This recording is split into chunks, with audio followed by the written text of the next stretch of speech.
ಹಸಧ್ವಜ ತೋರಿಸಿ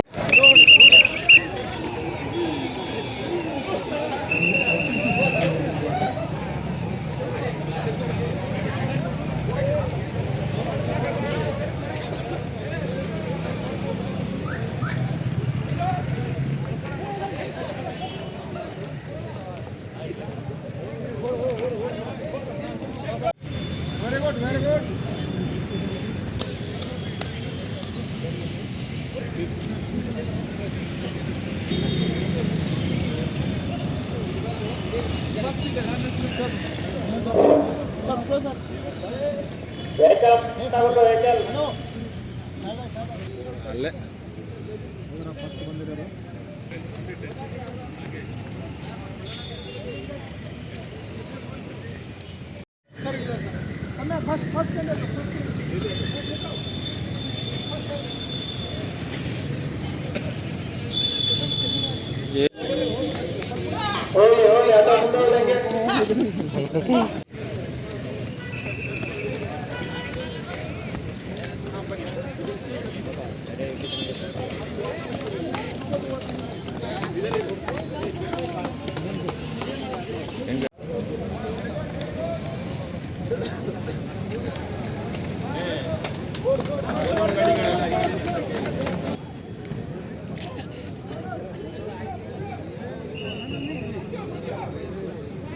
also completed.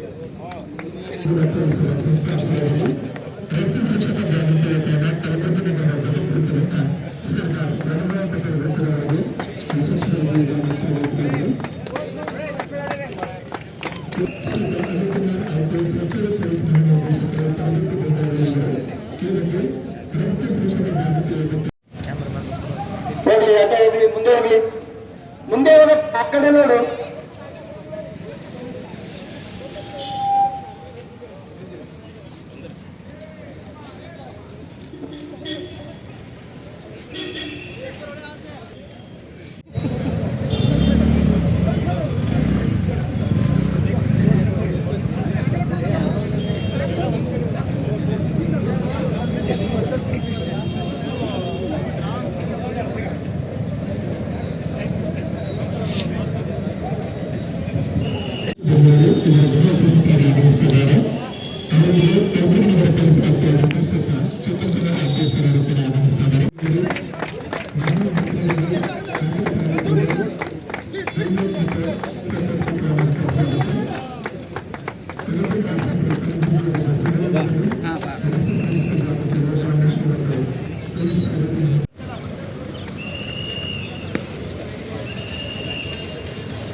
Kalaburagi ಮಹಾನಗರದ ಸಾರ್ವಜನಿಕರಲ್ಲಿ ರಸ್ತೆ ಸುರಕ್ಷತೆಯ ನಿಯಮಗಳ ಬಗ್ಗೆ ಜಾಗೃತಿ ಮೂಡಿಸುವ ನಿಟ್ಟಿನಲ್ಲಿ ಇವತ್ತು ಪೊಲೀಸ್ ತರಬೇತಿ ಮಹಾವಿದ್ಯಾಲಯ ಕಲಬುರಗಿ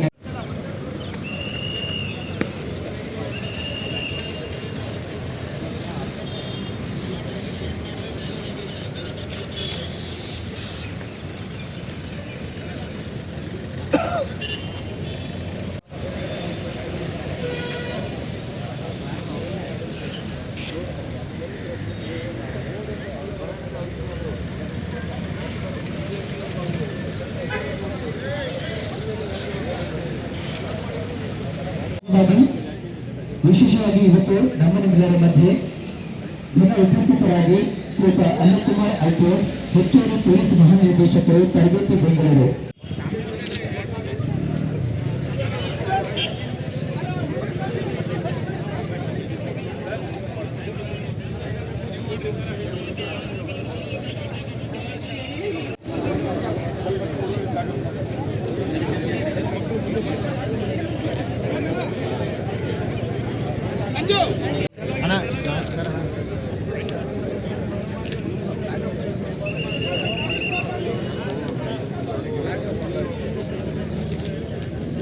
ಮಂಜು ಟ್ರಾಫಿಕ್ ಸ್ಟಾಪ್ ಮಾಡಿ ಅಂತ ಹೇಳಿ.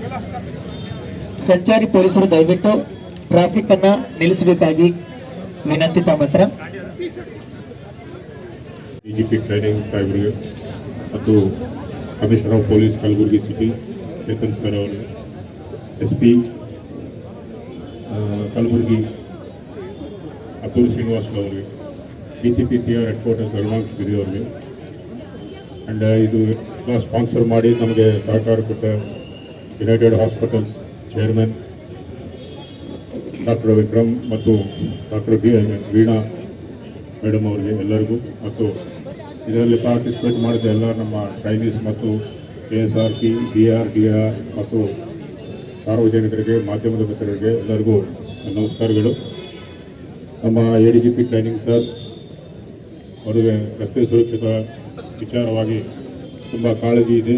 ಅವರು ಇಲ್ಲಿ IG ಇದ್ದಾಗಿಂದ ಕೂಡ ರಸ್ತೆ ಸುರಕ್ಷತೆ ಬಗ್ಗೆ ಸುಮಾರು ಕಾರ್ಯಕ್ರಮಗಳನ್ನು ಹಮ್ಮಿಕೊಂಡಿದ್ದಾರೆ. ಅದೇ ರೀತಿ ಅವರು ಹಿಂದೆ ADG CPRS ಇದ್ದಾಗ ಕೂಡ ಇಡೀ ಕರ್ನಾಟಕ ರಾಜ್ಯದಲ್ಲಿ ರಸ್ತೆ ಅಪಘಾತಗಳನ್ನು ಕಡಿಮೆ ಮಾಡೋಕ್ಕೋಸ್ಕರ ಸಾಕಷ್ಟು ಕ್ರಮಗಳನ್ನು ತಗೊಂಡಿದ್ದಾರೆ. ಅದೇ ರೀತಿ ಕಲಬುರಗಿ ಸಿಟಿಯಲ್ಲಿ ನಮ್ಮ CP ಅವರು, SP ಅವರು ಕೂಡ ಸುಮಾರು ಕಾರ್ಯಕ್ರಮಗಳನ್ನು ಹಮ್ಮಿಕೊಳ್ತಾ ಇದ್ದಾರೆ. ಅದಕ್ಕೆ ಪೂರಕವಾಗಿ ನಾವು PTC ನಾಗನಹಳ್ಳಿ ಕಡೆಯಿಂದ ರಸ್ತೆ ಸುರಕ್ಷತೆ ಬಗ್ಗೆ ಒಂದು ಈ ಜಾಗೃತ ಓಟವನ್ನು ಹಮ್ಮಿಕೊಳ್ಳಬೇಕು ಅಂತ ನಾವು ಸಂಕಲ್ಪನೆ ಮಾಡಿದ್ದೀವಿ. ಅದಕ್ಕೆ ತಾವೆಲ್ಲ ಇಷ್ಟು ಸಹಕಾರ ಕೊಟ್ಟಿದ್ದಕ್ಕೆ ನಮಗೆ ತುಂಬ ಸಂತೋಷ ಇದೆ. ಬಟ್ ಇದನ್ನು ನಿತ್ಯ ಜೀವನದಲ್ಲಿ ನಾವು ಹಿಂಗೆ ದಿಲ್ಲಿ ಅವರೇ ಈ ರಸ್ತೆ ಸುರಕ್ಷತಾ ಓಟದ ಕಾರ್ಯಕ್ರಮವನ್ನು ಸ್ಪಾನ್ಸರ್ ಮಾಡಿರ್ತಕ್ಕಂಥ ಯುನೈಟೆಡ್ ಹಾಸ್ಪಿಟಲ್ ಡಾಕ್ಟರ್ ಮತ್ತು ಶ್ರೀಮತಿ ಡಾಕ್ಟರ್ ಅವರೇ ಮತ್ತು ಡಾಕ್ಟರ್ ಅವರೇ ಮತ್ತು ಈಗ ರಸ್ತೆ ಸುರಕ್ಷತಾ ಓಟದಲ್ಲಿ ಭಾಗವಹಿಸಿದಂಥ ಎಲ್ಲ ಕ್ರೀಡಾಪಟುಗಳೇ ಮತ್ತು ಮಾಧ್ಯಮ ಮಿತ್ರರೇ, ಈ ಏನು ರಸ್ತೆ ಸುರಕ್ಷತಾ ಓಟ ಕಲಬುರಗಿ ನಗರಕ್ಕೆ ಹೆಚ್ಚು ಪ್ರಸ್ತುತ ಅಂತ ನಾನು ಹೇಳೋದಕ್ಕೆ ಇಷ್ಟಪಡ್ತೀನಿ. ಯಾಕಂದರೆ ರಸ್ತೆ ಸುರಕ್ಷತಾ ನಿಯಮಗಳನ್ನು ನಾವು ಪಾಲನೆ ಮಾಡದಲ್ಲೇ ಇರೋದ್ರಿಂದಾಗಿ ಸಾಕಷ್ಟು ಕುಟುಂಬಗಳು ಇವತ್ತು ಅನಾಥರಾಗಿದ್ದಾರೆ. ಆ ಕುಟುಂಬದಲ್ಲಿರ್ತಕ್ಕಂಥ ದುಡಿಮೆ ಮಾಡ್ತಿದ್ದಂಥ ವ್ಯಕ್ತಿ ಪ್ರಾಣವನ್ನು ಕಳ್ಕೊಂಡು ಅಥವಾ ಅಂಗವೈಕಲ್ಯಕ್ಕೆ ಒಳಗಾಗಿ ಅವರು ಕುಟುಂಬದ ನಿರ್ವಹಣೆಗೆ ತೊಂದರೆ ಆಗ್ತಿರೋದನ್ನು ನಾವು ಕಾಣ್ತಾ ಇದ್ದೀವಿ. ಹಾಗಾಗಿ ಈ ಎಲ್ಲ ಸಾರ್ವಜನಿಕ ಬಂಧುಗಳಿಗೂ ನನ್ನ ಮಾಧ್ಯಮ ಮುಖಾಂತರ ಕೇಳ್ಕೊಳ್ಳೋದೇನಂತಂದರೆ, ಯಾವುದು ನಿಮಗೆ ಏನಕ್ಕೆ ರಸ್ತೆ ಸುರಕ್ಷತೆಯನ್ನು ಗಮನದಲ್ಲಿ ಇಟ್ಕೊಳಲ್ಲ ಅಂತ ಅಂದರೆ, ನಮ್ಮ ಜನಗಳು ಅವ್ರದ್ದು ಕೆಲಸಗಳನ್ನು ಮಾಡಬೇಕಾದ್ರೆ ಆಗ ಯಾವ್ದು ಕೆಲಸ ಮಾಡಬೇಕೋ ಅದನ್ನು ಭಾಳ ನಿಧಾನಕ್ಕೆ ಮಾಡಿಕೊಂಡು ಹೋಗೋಂಥ ಪ್ಲೇಸ್ಗಳಿಗೆ ಜೋರಾಗಿ ಹೋಗಿ ಶುರು ಮಾಡ್ತಾರೆ. ಅದರಿಂದಾಗಿ ರಸ್ತೆ ಸುರಕ್ಷತೆ ಚೆನ್ನಾಗಿರಬೇಕು ಅಂದರೆ ನಿಮ್ಮ ಟೈಮ್ ಮ್ಯಾನೇಜ್ಮೆಂಟ್ ಚೆನ್ನಾಗಿ ಮಾಡಿದ್ರೆ ರಸ್ತೆ ಸುರಕ್ಷತೆ ಕೂಡ ಚೆನ್ನಾಗಾಗುತ್ತೆ. ಆಮೇಲೆ ಸಾಕಷ್ಟು ಸಂದರ್ಭದಲ್ಲಿ ನಾವು ನೋಡ್ತೀವಿ, ವಿದ್ಯಾರ್ಥಿಗಳು ಸಾಕಷ್ಟು ಜೋರಾಗಿ ಬೈಕ್ ಓಡಿಸ್ತಾರೆ ಬೇಗ ಕಾಲೇಜ್ಗೆ ಹೋಗ್ಬೇಕು ಅಂತ ಅಥವಾ ಮನೆಗೆ ಹೋಗ್ಬೇಕು ಅಂತ. ಕಾಲೇಜ್ಗೆ ಅಥವಾ ಮನೆಗೆ ಹೋದ್ಮೇಲೆ ಏನು ಮಾಡೋದು ಅನ್ನೋದು ಕ್ವಶನ್ ಮಾರ್ಕ್. ಅಷ್ಟು ಜೋರಾಗಿ ಓಡಿದ್ಮೇಲೆ ಆ ಸ್ಥಳಕ್ಕೆ ತಲುಪಿದ್ಮೇಲೆ ಕೂತ್ಕೊಂಡು ಅಲ್ಲಿ ಮಾತಾಡೋಕ್ಕೆ ಹೋಗ್ತಾರೆ. ಹಾಗಾಗಿ ಅಂಥದ್ರ ಬಗ್ಗೆ ಹೆಚ್ಚು ಗಮನ ಕೊಟ್ಟು ನಿಧಾನಕ್ಕೆ ಹೋಗಿ, ಯಾಕಂದರೆ ಸಾಕಷ್ಟು ಸಂದರ್ಭದಲ್ಲಿ ನಿಧಾನವಾಗಿ ಹೋದಾಗ ಆಕ್ಸಿಡೆಂಟ್ ಆದರೂ ಕೂಡ ಕಡಿಮೆ ಆಗೋದನ್ನು ನಾವು ನೋಡಿದ್ದೀವಿ. ಅದಕ್ಕೆ ಮುಖ್ಯವಾಗಿ ಸುರಕ್ಷತಾ ಸಾಧನಗಳೇನಿದ್ದಾವೆ, 2 ವೀಲರ್ಸ್ಗಳಿಗೆ ಹೆಲ್ಮೆಟ್ಗಳಿರ್ಬೋದು, ಮತ್ತು 4 ವೀಲರ್ಸ್ಗಳಿಗೆ ಸೀಟ್ ಬೆಲ್ಟ್ಗಳನ್ನ ಹಾಕಿದ್ರೆ ಸಾಕಷ್ಟು ಅಪಘಾತ ಆದರೂ ಕೂಡ ಪ್ರಾಣ ಹೋಗೋದನ್ನು ಅಥವಾ ಏನು ಏಟಾಗೋದನ್ನು ನಾವು ತಡೆಗಟ್ಬೋದು. ಹಾಗಾಗಿ ಎಲ್ಲ ಏನು ವಾಹನ ಚಲಾಯಿಸೋರಿಗೆ ನಾವು ಪೊಲೀಸ್ ಇಲಾಖೆಯಿಂದ ರಿಕ್ವೆಸ್ಟ್ ಮಾಡ್ಕೊಳೋದಿರ್ತೇನೆ, ಏನು ಸುರಕ್ಷತಾ ಉಪಕರಣಗಳೇನಿದ್ದಾವೆ ಅವನ್ನ ದಯವಿಟ್ಟು ಬಳಸಿ, ಮತ್ತು ತಮ್ಮ ಪ್ರಾಣದ ಬಗ್ಗೆ ತಮ್ಮ ಕುಟುಂಬದ ಮುಂದಿನ ಯೋಚನೆ ಮಾಡಿಕೊಂಡು ರಸ್ತೆ ಸುರಕ್ಷತಾ ನಿಯಮಗಳನ್ನು ಪಾಲಿಸಿ. ಮುಖ್ಯವಾಗಿ ಟ್ರಾಫಿಕ್ ಸಿಗ್ನಲ್ಗಳಲ್ಲಿ ನಿಲ್ಲೋದು. ಒಬ್ಬ ವ್ಯಕ್ತಿ ಟ್ರಾಫಿಕ್ ಸಿಗ್ನಲನ್ನು ಜಂಪ್ ಮಾಡಿದ್ರೆ ಅದರಿಂದಾಗಿ ಸುಮಾರು 70 ರಿಂದ 80 ಜನ ಕರೆಕ್ಟಾಗಿ ಟ್ರಾಫಿಕ್ಕನ್ನು ಫಾಲೋ ಮಾಡೋಕ್ಕೆ ತೊಂದರೆ ಆಗುತ್ತೆ. ಈ ರೀತಿ ಸಿವಿಕ್ ಸೆನ್ಸನ್ನು ನಾವು ಡೆವಲಪ್ ಮಾಡಬೇಕಾಗುತ್ತೆ.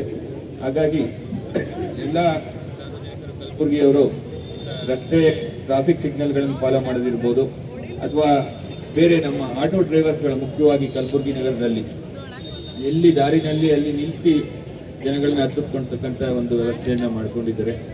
ಬೈಕ್ ಸೆಲೆಕ್ಟ್ ಮಾಡಿಕೊಂಡ್ರೆ ಅವ್ರ ಮೇಲೆ ಹೊಟ್ಟೆಗೂ ಹೊಡೆದಾಗ ಆಗುತ್ತೆ. ಹಾಗಾಗಿ ಆ ಒಂದು ಸಣ್ಣ ಕರೆಕ್ಷನ್ಸ್ಗಳನ್ನು ಮಾಡಿಕೊಂಡ್ರೆ ರಸ್ತೆಯಲ್ಲಿ ಬೇರೆಯವರು ಸುರಕ್ಷಿತವಾಗಿ ಓಡಾಡ್ಬೋದು ಅಂತೇಳಿ ನನ್ನ ಮತ್ತು ಪೊಲೀಸ್ ಇಲಾಖೆಯ ಅಭಿಮತ. ಹಾಗಾಗಿ ಈ ಸಂದರ್ಭದಲ್ಲಿ ಯಾರ್ಯಾರು ಈ ಕಾರ್ಯಕ್ರಮಕ್ಕೆ ಭಾಗವಹಿಸಿದ್ದಾರೆ ಮತ್ತು ರಸ್ತೆ ಸುರಕ್ಷತಾ ಓಟ ಕಾರ್ಯಕ್ರಮದಲ್ಲಿ ಭಾಗವಹಿಸೋ ಮತ್ತು ಗೆದ್ದವ್ರಿಗೆಲ್ಲರಿಗೂ